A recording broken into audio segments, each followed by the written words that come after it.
백혜룡 경정이 오늘 자체 보도자료를 냈습니다. 서울 동부지검 세관 마약, 연루, 의혹 합동수사단에 파견이 된 상태였죠. 자, 지금까지 수사 상황을 좀 보고를 하고 앞으로 어떤 것들을 수사를 하겠다라는 내용을 담아서 보도자료를 한 12페이지 정도 되는 분량의 보도자료를 냈는데 담긴 내용을 제가 좀 말씀을 드리겠습니다. 일단 킥스라고 하죠. 형사사법정보시스템. 여기에 접근할 수 있는 권한이 지금까지는 없었습니다. 그런데 어제자로 사용 권한을 부여받았다고 합니다. 그리고 수사 기간도 2개월간 연장이 되어서 내년 1월 중순까지 수사를 할 수 있는 상황이고요.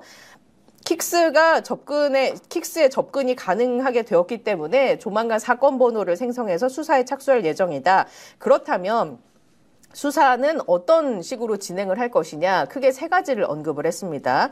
첫 번째는 마약 밀수의 국가기관 그리고 그 구성원인 공무원들이 조직적으로 가담한 혐의가 있느냐, 이게 첫 번째 수사할 내용이라고 하고요. 두 번째는 위 사실을 인지한 검찰이 사건을 덮어 은폐하는 방법으로 마약 게이트에 가담한 혐의, 이 부분을 이제 두 번째로 들여다본다고 하고요. 세 번째는 대통령실, 경찰 지휘부가 마약 수사에 외압을 가하고 수사 방해한 혐의, 이렇게 크게 세 가지를 꼽으면서 앞으로 이 사건을 다루어 나가겠다라는 입장을 밝혔습니다. 자, 일단 가장 궁금한 게 이걸 겁니다. 지금 이문정 동부지검장 입장, 백혜룡 경정의 보도자료를 보고 나서 동부지검이 짤막하게 상황을 이야기를 전달했는데요. 본인들의 이야기를.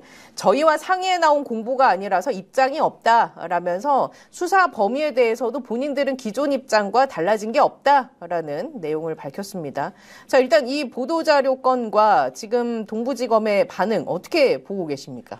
그 말씀처럼 이제 개인이 낸 보도자료잖아요. 예. 개인이 낸 보도자료니까 뭐 아마도 동부지검 측에서는 이게 검찰 쪽에서 어쨌든 여기 속해 있으니까 지금 어쨌든 백혜룡 경정이 그렇게 이제 얘기를 한 것 같고요.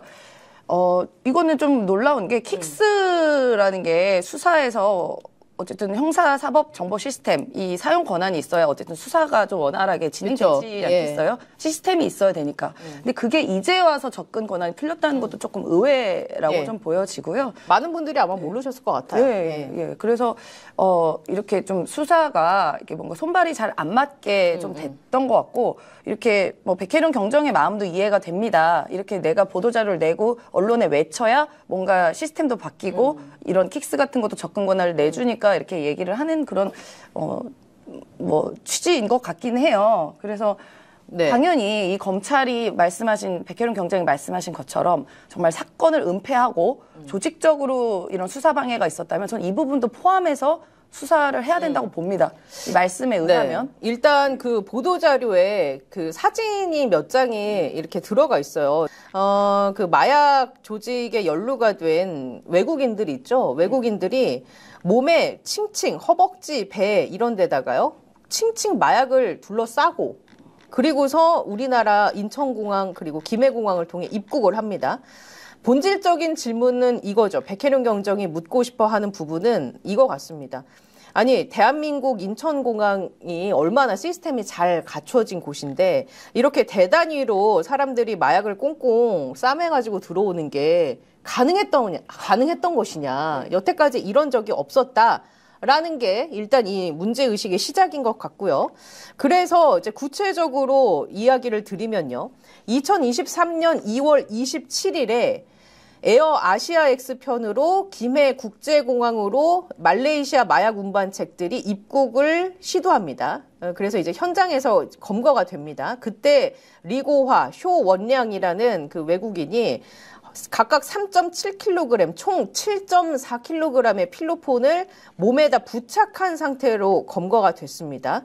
이게 검거가 됐으니까 그 관할 지역 그 검찰에서 수사를 해야 되지 않겠습니까?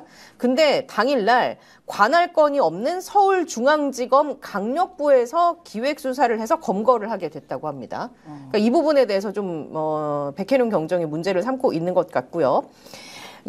2023년 1월 23일부터 2월 27일까지 12차례 그리고 13차례에 걸쳐서 총 20명이 넘는 말레이시아 마약 조직원들이 인천 김해공항을 통해서 대량 그러니까 한 최소 120kg 정도 되는 필로폰이 들어오게 되는데 이게 사건이 전혀 진행되지 않고 있다. 그러면서 서울중앙지검 강력부 신준호 부장팀을 적시를 하면서요.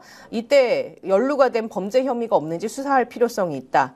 그리고 두 번째, 관할권이 없는 서울중앙지검 강력부에서 김해공항 입국장까지 들어와서 마약 조직원들을 어떻게 검거를 하게 되느냐, 그 경위가 무엇이냐, 이때 기획 수사를 지시한 검찰 관계자는 누구냐라는 것도 이제 앞으로 본인이 수사를 하겠다는 겁니다. 자, 이런 상황 속에서 백희룡 경정팀이 수사팀 해체가 되고 나중에 이제 조직이 쪼그라들게 되죠. 이런 부분까지 좀 들여다봐야 한다라는 게 이 보도 자료에 담긴 내용이에요. 그러면 이건 한마디로 요약하면 백혜룡 경정이 검찰에 대한 수사 필요성을 언급한 것이거든요. 구체적으로. 네, 이 부분 가능하다고 보세요?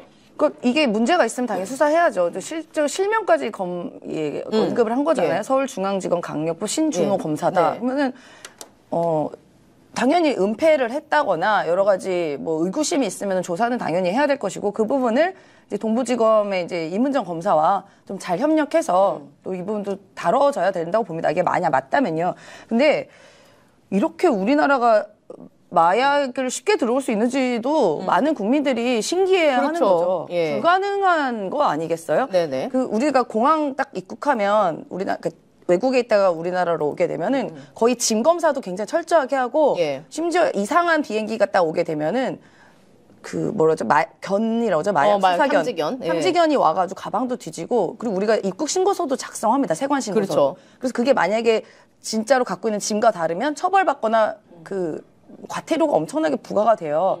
들어올 때 근데 마약을 갖고 오는 경우가 없죠. 예. 그리고 대놓고 어떻게 갖고 와요, 이거를? 그렇습니다. 갖고 예. 와도 되게 알약으로 숨겨가지고 몸에 갖고 오고 이런 경우가 있어가지고 죽는 예. 경우도 있잖아요. 근데 이렇게 대놓고 갖고 오는 게 가능한가? 그러니까요. 이것도 굉장히 저는 신기하네요. 마약 수사가 엄청난 정치 파동의 시작이 될 것 같습니다. 검사들의 아킬레스건이 아닐까요? 라면서 백혜룡 경정이 왠지 끝까지 갈 것 같다라는 지금 댓글을 주신 분도 있는데 앞으로 이 검사들과의 협조도 중요한 부분 아니겠습니까? 맞습니다. 왜냐하면 이제 수사 정보나 이런 것도 공유를 받아야 되는 상황이고 근데 그 칼끝이 검찰을 향해 있다라고 했을 때 이거 어떻게 불협화음이 생기지 않으면서 잘 해결해 나갈 수 있는지 좀 지켜봐야 될 것 같긴 합니다. 네, 맞습니다. 대통령께서 특별히 이렇게 임명을 해서 예.